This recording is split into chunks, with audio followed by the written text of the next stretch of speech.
اللهم إني أسألك علما نافعا.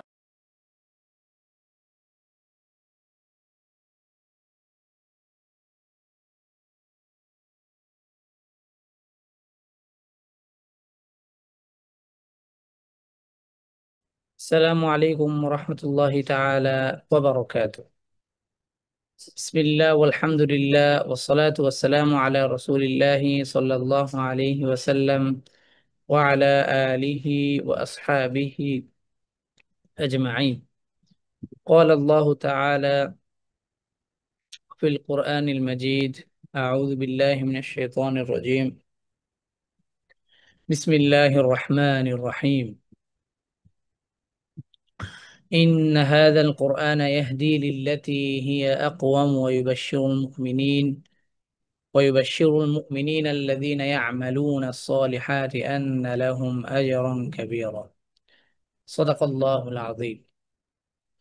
ইলমান Nafia academy কর্তৃক আয়োজিত আল কোরআন পড়ি শুরু থেকে এই কোর্সে অংশগ্রহণকারী সকল দিনী ভাই ও বোনদের জানাই আন্তরিক শুভেচ্ছা ও অভিনন্দন।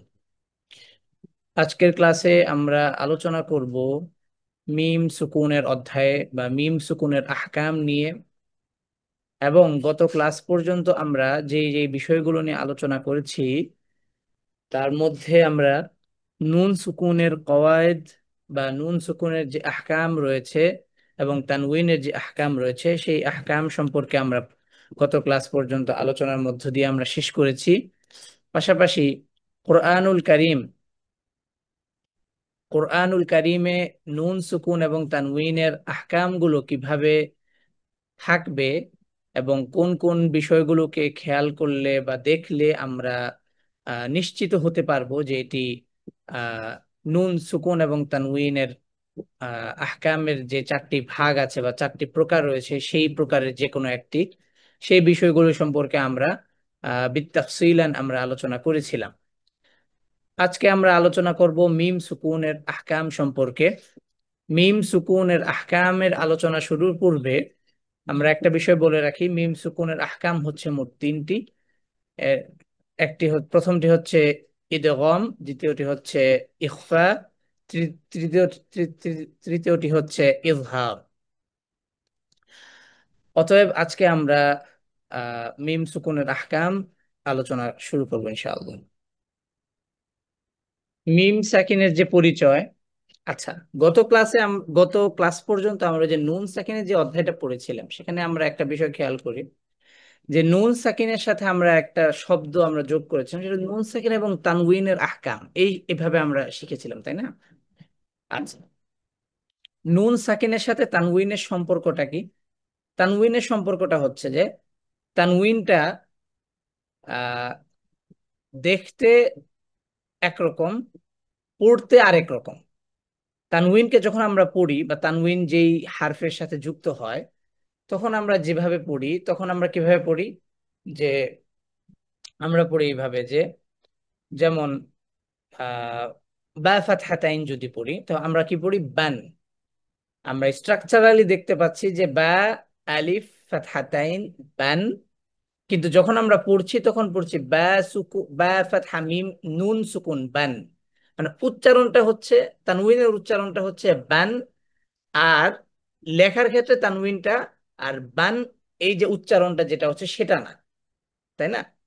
আচ্ছা, তো তানউইনের যে উচ্চারণটা এটা আহ আহ নুন সাকিনেরই উচ্চারণ, ঠিক আছে? নুন যেমন বা ফাতহা নুন সুকুন বান, আবার যদি বা ফাতহাতাইন হয় তাহলে সেটারও উচ্চারণ হবে বান। অতএব নুন সাকিনের সাথে তানউইনের একটা কি আছে? সম্পর্ক আছে। কেমন? কিন্তু মিম সাকিনের সাথে তানউইনের কোনো সম্পর্ক নেই, ঠিক আছে? অর্থাৎ তানউইনের সম্পর্কটা শুধুমাত্র নুন সুকুনের সাথে, আর এছাড়া বাকি যদি মিমের উপর তানউইন হয় অথবা মিমের উপর সুকুন হলে তো আমরা পড়বো ম্যাম বা আম, আর মিমের উপর যদি তানউইন হয় তাহলে আমরা কি পড়বো? পড়বো মান। অর্থাৎ মিম ফাতহা নুন সুকুন মান, বরং এটা নয় যে মিম মিম ফাতহা মিম সুকুন মাম, এটা কিন্তু না। ঠিক আছে, অতএব তানউইনের সাথে নুন সাকিনের সম্পর্ক আর তানউইনের সাথে অন্য কোনো হারফের আপনার সম্পর্ক নেই। ঠিক আছে, আচ্ছা, তাহলে সাকিন যুক্ত মিমকে মিম সাকিন বলে। ঠিক আছে, যেমন আম, ম্যাম। আচ্ছা, সাকিন যুক্ত মিম, এটা অর্থাৎ মিমের উপর সুকুন, এটার ক্ষেত্রে কি এরকম যে শব্দের শুরুতে শুধু আসতে পারবে, শব্দের শেষে অথবা শব্দের মাঝে আসতে পারবে না, এই জাতীয় কিছু ব্যাপার আছে কিনা? তো শব্দের মাঝে ও শব্দ শেষে পাওয়া যাবে, কিন্তু শব্দের শুরুতে পাওয়া যাবে না। কেন? কারণ হচ্ছে সুকুন দিয়ে কোনো শব্দ শুরু হয় না।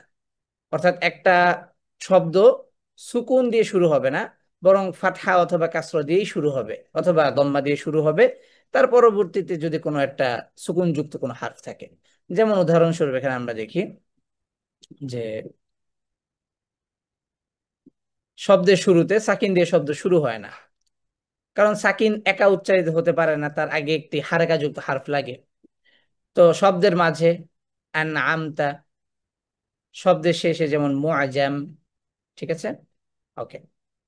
উচ্চারণ দিক থেকে তিন ধরনের অবস্থা সৃষ্টি হয়, অর্থাৎ মিম সাকিনটা কখনো উচ্চারিত হবে ইজহার, কখনো ইদগাম হবে অর্থাৎ গুন্না সাথে হবে, কখনো ইখফা। ঠিক আছে, তো এখানে তিন ধরনের ভেরিয়েন্ট পাওয়া যাচ্ছে, একটা হচ্ছে ইজহার, ইদগাম, ইখফা। উচ্চারণের দিক থেকে কটা? তিনটা ভেরিয়েন্ট পাওয়া যাবে। একটা হচ্ছে মিম সাকিনটা উচ্চারিত হবে, আর বাকি দুইটাতে হচ্ছে সুকুনের মাধ্যমে, সরি, গুন্নার মাধ্যমে উচ্চারিত হবে। আচ্ছা, এটা আমরা সামনে সামনে আলোচনা করব। আচ্ছা, তো একটু আগে যে আলোচনা করছিলাম সেটা হচ্ছে সাকিনের সাথে তানবিন, অর্থাৎ মিম সাকিনের সাথে তানবিনের কোনো সম্পর্ক আছে কিনা। মিম সাকিনের সাথে তানবিনের কোনো কি নেই, সম্পর্ক নেই। আচ্ছা, অর্থাৎ মিম সাকিন মিমের উপর যদি তানবিন হয় তাহলে এইভাবে আসবে, কিন্তু যখন আমরা মিম মুনাওয়ানা বা মিম ফাতহাতাইনকে যখন উচ্চারণ করব তখন করব মান। মিন লেখায় পড়ায় আসবে হচ্ছে মিন, মুন লেখায় পড়ায় আসবে মুন। ঠিক তেমনি ভাবে র ফাতহাতাইন, র কাসরাতাইন, র দম্মাতাইন, রন, রিন, রুন। ঠিক আছে, আচ্ছা, অতএব এখানে এটা বোঝানোর উদ্দেশ্য যে মিম অন্যান্য হারফের উপর তানবিন আসলে যেরকম স্বাভাবিক উচ্চারিত হবে, মিমের উপর তানবিন আসলে ঠিক একইভাবে স্বাভাবিক উচ্চারিত হবে। ঠিক আছে, হুম, আচ্ছা। আর নুন সুকুনের ক্ষেত্রে নুন সাকিন এবং তানবিনের সাথে সম্পর্ক থাকার কারণে নুন সাকিনের পর যে আহকাম, তানউইনের পর ঠিক একই আহকাম। ঠিক আছে, আচ্ছা, মিম সাকিনের আহকাম, মিম সাকিনের আহকাম হচ্ছে তিনটি: ইখফা, ইদগাম এবং ইজহার। ঠিক আছে, আচ্ছা, মিম সাকিনের কায়দাগুলোর মধ্যে ইখফা এবং ইদগাম পৃথক শব্দে গঠিত হবে, ইজহার একই শব্দে এবং পৃথক শব্দে গঠিত হবে। আলিফের সাথে মিম সাকিনের কোনো সম্পর্ক নেই। ঠিক আছে, যেটা ওই যে নুন সাকিনের সাথে যেভাবে আমরা পড়েছিলাম সেটাই। আচ্ছা, এবার আমরা উদাহরণ দেখি। আচ্ছা, ইখফা, মিম সাকিনের কয়টা আহকাম? তিনটা। ইখফা, ইদগাম, ইজহার। ঠিক আছে, আচ্ছা, ইখফা যেভাবে গঠিত হবে, মিম সাকিনের পর পৃথক শব্দের শুরুতে বা আসলে গুণনার সাথে মিলিয়ে পড়তে হবে। ইখফার হারফ হচ্ছে একটা বা। অতএব নুন সাকিনের ইখফার হারফ হচ্ছে 15টা, আর মিম সাকিনের ইখফার হারফ হচ্ছে কয়টা? একটা, সেটা কি? বা। আবার নুন সাকিনের পর যদি বা আসে তাহলে সেটা হবে কি? ইকলাব। নুন সাকিন এবং তানবিনের পর যদি বা আসে তাহলে সেটা হবে কি? ইকলাব। আর যদি মিম সাকিনের পর বা আসে তাহলে সেটা কি? ইখফা। ঠিক আছে, এবার আসি আমরা কিছু অনুশীলন করব ইনশাআল্লাহ। আচ্ছা, তো ইখফার হারফ হচ্ছে একটি, বা একই শব্দে হয় না, এবং তানউইন দিয়েও হয় না, তানউইনের সাথে কি নেই, এটার সম্পর্ক নেই।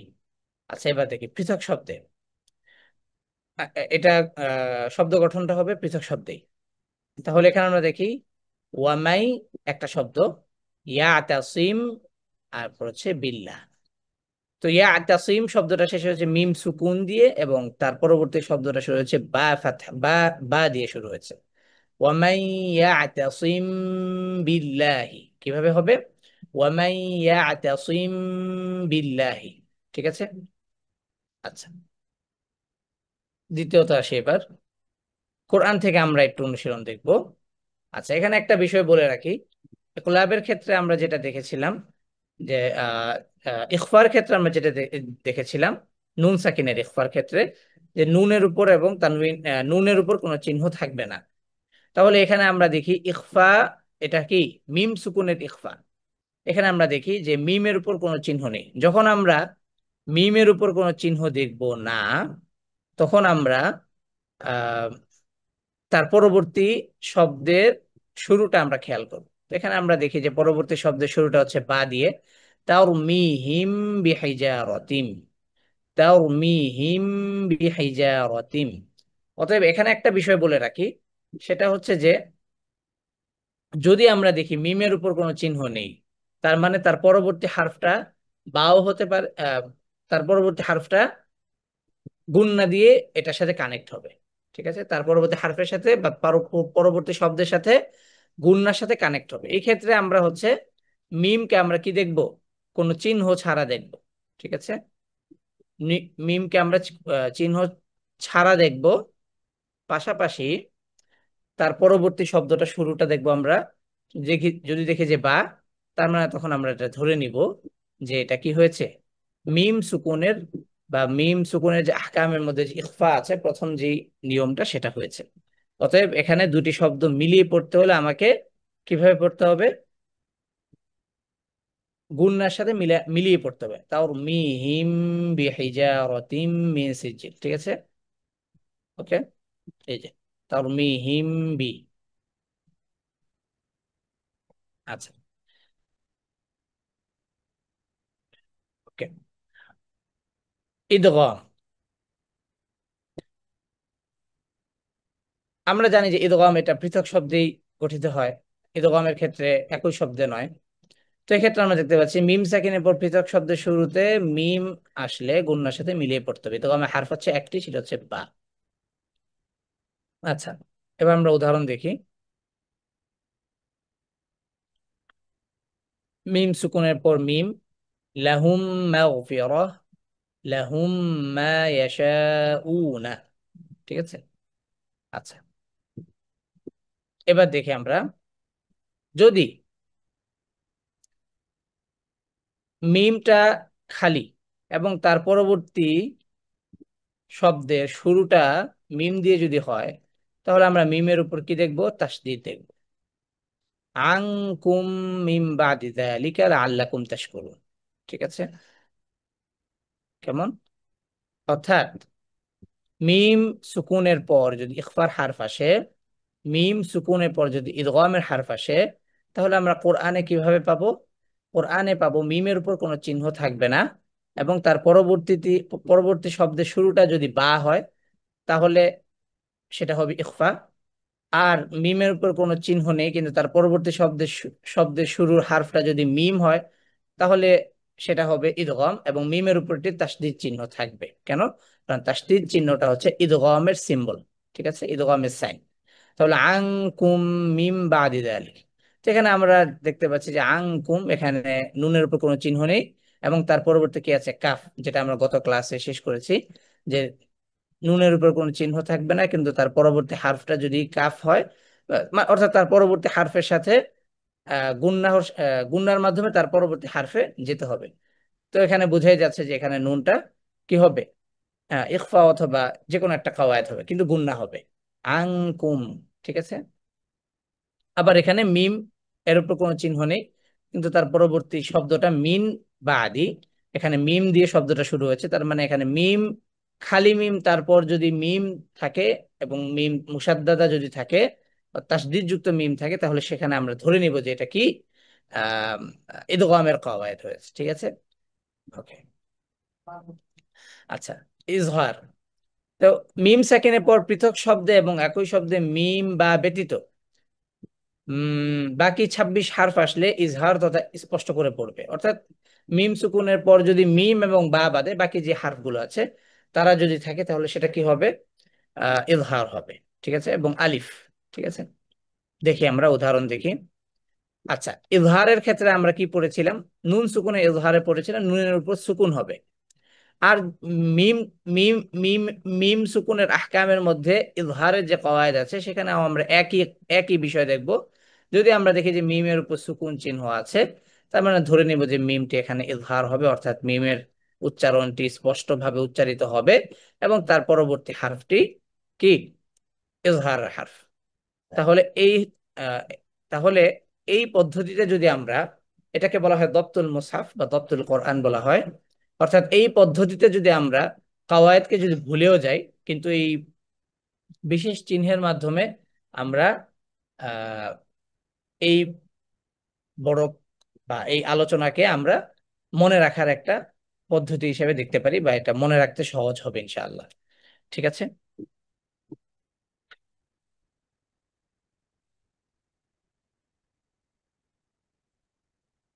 আচ্ছা, এখন আমরা আহ লাম লাফজুল জালালা সম্পর্কে আমরা ইনশাআল্লাহ আজকে আলোচনা করব। লাম লাফজুল জালালা কিভাবে পাঠ করতে হয় এবং এটার পরিচয় কি এই সম্পর্কেও আমরা ইনশাআল্লাহ জানবো। লাম লাফজুল জালালা বলা হয় ওই সকল হারফকে, সরি, ওই সকল আহ, ওই ওই লাম লাফজুল জালালা বলা হয় ওই লামকে যেই লাম আল্লাহ শব্দে পাওয়া যাবে। অর্থাৎ আল্লাহ শব্দটিতে যেই লাম আছে সেই লামকে বলা হয় লাম লফজুল জালালা। অর্থাৎ আল্লাহর নামকে আমরা সবসময় বলবো লাম লফজুল জালালা। দুঃখিত, আহ, আল্লাহ শব্দের, আল্লাহ শব্দকে আমরা বলবো যে লফজুল জালালা। আর যখন আল্লাহ শব্দের লামের আলোচনা, লামের বিষয় নিয়ে যখন আমরা আলোচনা করব তখন আমরা বলবো লাম লফজুল জালালা। অতএব আল্লাহ শব্দের লামকে আমরা কিভাবে পাঠ করব, এটার পদ্ধতিটা কি, এই বিষয় সম্পর্কে আমরা আলোচনা করবো ইনশাআল্লাহ। আল্লাহ শব্দ পড়ার নিয়ম বা পদ্ধতি। ঠিক আছে।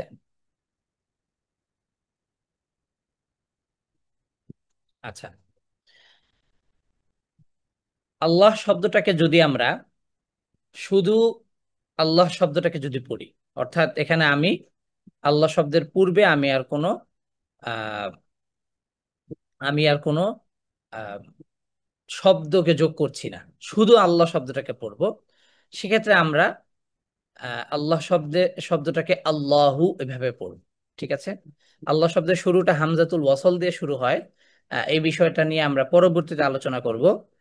শুধুমাত্র আমরা এখন এই বিষয়টা শিখব যে আল্লাহ শব্দটাকে যখন আমরা আলাদা বা সিঙ্গেল পাঠ করব তখন আমরা আল্লাহ শব্দটাকে এভাবে পড়বো আল্লাহু। আচ্ছা, আল্লাহু যখন আমরা বলবো তখন আল্লাহ শব্দের এই যে লামটা, লামকে আমরা 2 সেকেন্ড বা 2 হারাকা লম্বা করব। আল্লাহু। ঠিক আছে। আচ্ছা, এখন আল্লাহ শব্দের পূর্বে অর্থাৎ আগে এখানে যদি একটি শব্দ যোগ করি, তাহলে এই শব্দের সাথে আল্লাহ শব্দকে যখন আমরা কানেক্ট করব তখন কিভাবে পড়ব? যদি আল্লাহ শব্দের পূর্বে যে শব্দটি আছে সেই শব্দটির শেষ অক্ষর যদি ফাতহা দিয়ে শেষ হয়, অর্থাৎ আল্লাহ শব্দকে যদি আমরা ফাতহা দিয়ে যোগ করি, ফাতহা যুক্ত বর্ণ দিয়ে যদি যোগ করি, তাহলে আল্লাহ শব্দটি মোটা হবে, মানে হ্যাভি হবে, বা আওয়াজটি পুরু হবে। ইন্নাল্লাহা। ঠিক আছে, অথবা ইন্নাল্লাহ। ঠিক আছে। আর আল্লাহ শব্দকে যদি আমরা কাসরা দিয়ে যোগ করি বা জের দিয়ে যোগ করি, তাহলে আল্লাহ শব্দটি মানে লাইট সাউন্ড হবে বা পাতলা হবে, বিল্লাহি। ঠিক আছে। যেমন বিসমিল্লাহি, এখানে বিসমি, মিম কাসরা মি আল্লাহ শব্দের সাথে যোগ হয়ে হয়ে হয়ে গিয়েছে বিসমিল্লাহি, তখন আল্লাহ শব্দটা পাতলা হবে। ঠিক আছে। যেমন ফি দীনিল্লাহি। আর যদি আহ পেশ বা দম্মা দিয়ে যদি আমরা আল্লাহ শব্দকে যোগ করি, দম্মাযুক্ত বর্ণের সাথে যদি আল্লাহ শব্দকে যোগ করি, তাহলে আমরা আল্লাহ শব্দটাকে মোটা করব বা হেভি করব, অর্থাৎ আবেদুল্লাহি। ঠিক আছে। তারপর হচ্ছে ওয়ায়ুহাযযিরুকুমুল্লাহু। অতএব এখানে আমরা দেখতে পাচ্ছি যে আল্লাহ শব্দটা ফাতহা এবং দম্মা দিয়ে যদি যোগ হয় বা পড়া হয়, তাহলে আল্লাহ শব্দটি মোটা হবে বা হেভি হবে। আর আল্লাহ শব্দকে শুধু সিঙ্গেল পড়তে হলে, অর্থাৎ আল্লাহ শব্দের পূর্বে আমি কোনো শব্দ দিয়ে আল্লাহ শব্দকে যোগ করছি না, শুধুমাত্র আল্লাহ শব্দটাকে পড়বো, তখন আমরা আল্লাহু এভাবে পড়বো, অর্থাৎ ফাতহা দিয়ে আহ হামজাতুল ওয়াসলটাকে আমরা হচ্ছে ফাতহা দিয়ে আমরা পড়বো আল্লাহু। ঠিক আছে। আচ্ছা, এখানে আমরা কিছু কোরআনের অনুশীলন দেখতে পাচ্ছি। যদি কেউ আমার সাথে অনুশীলন করতে চান, ভাইদের মধ্য থেকে হ্যান্ড রেজ করতে পারেন। জি, সাজিদ আল মামুন ভাই হ্যান্ড রেজ করেছেন। মাইক্রোফোনটা আনমিউট করবেন please। জি হুজুর। জি, আমার সাথে বলি, শাহিদাল্লাহু।